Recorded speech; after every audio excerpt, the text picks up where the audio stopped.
কি হয়েছে রিপন খালু গোলামের ছেলে মোগল খালু খালু কারগরি ফেলে আমাকে থিয়ে গেল উপজেলার থেকে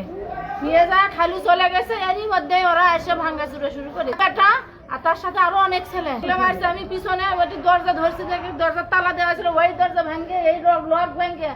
আলমারি ভাঙ্গে সব টাকা পয়সা সোনা বানা আমার 7 ভরি গহনা ছিল 10 লক্ষ টাকা ছিল বাড়ির কাজকর্ম যে ইট নিয়েছি ওখানে কবরস্থান কর্ম সব জমি সম্পত্তি রাখছি সেখানে টাকা পয়সা সব নিয়ে প্রথম আগে নিয়ে গেছিল তখন আমরা নিয়ে যাচ্ছি তারপর থেকে মেয়ে ভালোই আছে মেয়ে এসেছে পরীক্ষা সেন্টার থেকে নিয়ে যেতে ধরছিল দিয়ে মেয়ের অ্যাডমিট নিয়ে দৌড় মারছে তারপরে আমরা মেয়েকে উপজেলাতে নিয়ে যাচ্ছি নিয়ে এসে তারপরে খালু আমাকে কাগজ করে বাড়িতে রেখে গেল। আমরা দুপুর 2:30-এর দিকে একটা সংবাদ পাই যে ফাঁসিতলা সাবরিগঞ্জ ফাঁসিতলায় একজনের বাড়িতে একদল দুর্বৃত্ত গিয়ে হামলা করেছে এবং সেই বাড়ি থেকে একজন এসএসসি পরীক্ষার্থী মিম নামে একটা মেয়েকে তারা অপহরণ করে নিয়ে যাচ্ছে। সংবাদটা শোনার সঙ্গে সঙ্গে আমি সঙ্গে অফিসার ফোর্স সহ ওই গ্রামে যাই এবং যাওয়ার সময় দেখতে পাই যে একদল দুর্বৃত্ত দৌড়ে বেড়াচ্ছে। আমি তাদেরকে কিছু ধাওয়া করি কিন্তু আসলে আক্ষেতের ভিতর দিয়ে তারা চলে যাওয়ায় তাদেরকে তাৎক্ষণিকভাবে ধরতে পারিনি। এরপরে আমি আরও অতিরিক্ত ফোর্স নিয়ে এসে সেই গ্রাম সহ আক্ষেত পুরোটাই ঘিরে ফেলে সারাশি অভিযানের মাধ্যমে পুরোটা এলাকা তছনছ করে আমরা তল্লাশি করার এক পর্যায়ে আক্ষেতের পাশে একটা টিন শেড একটা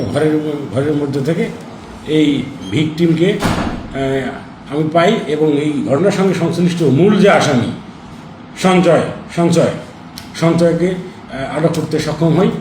অপরাপর যারা ছিল তারা ওই নদীর ধার দিয়ে দৌড়িয়ে পালিয়ে যায়। আমরা অনেকেই শনাক্ত করতে সক্ষম হয়েছি। অভিযান চলছে, দ্রুততম সময়ের মধ্যে যারা এই ঘটনার সঙ্গে সংশ্লিষ্ট তাদেরকে আমরা গ্রেপ্তার করে আইনানুগ ব্যবস্থা গ্রহণ করব।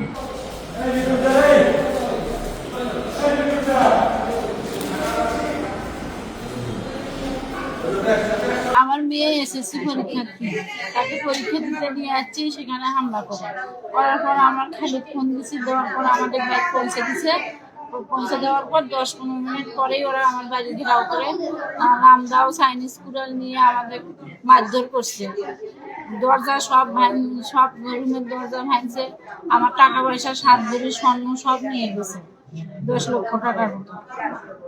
রাফির ছেলে অনেক ছেলে পেলে 30-40 জন ছেলে পেলে। প্রথম ঘটনা কি করা আছে দরজা ভাঙিল বেটার বাথরুম নিয়ে আসা হয় না ছিল খয়বারে বেটা লুকিয়ে নিয়ে আসা বেটাও লুকিয়ে আসা তারপরে বেটাকে মারার জন্য ওরা উত্তরটা যখন আমার বাথরুমের দরজা ভেঙে বেটে নিচ্ছে তখন বেটাটা খারাপ হতো বেটা একটু চোট মারতে আমি দৌড়ে গাড়া পাইছে ধরে বাবা আমার 100 মারিলে দুনিয়া যাবি বাবা আমার দুনিয়া ঠেকবে না আমার বছর টাকা চায় না মারা ভালো আছে তোমরা আমার সড়ক মারো না বাবা মারো না। তখনই মারা বার দিয়ে আমি সড়ক পৌঁছে দিয়ে দাঁড়িয়েছি আর অকবাই করে নিয়ে লড়া চলে গেছে ওকা 30-40 জন আসছিল। আর তখন মেহের ধরছে অস্ত্র হলে কুড়ার আর আমরাও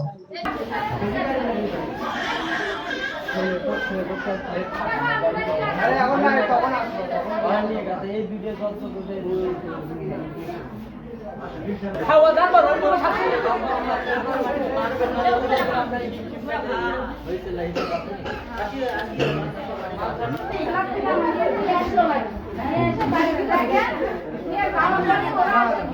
চলে গেছে আমাকে মারছে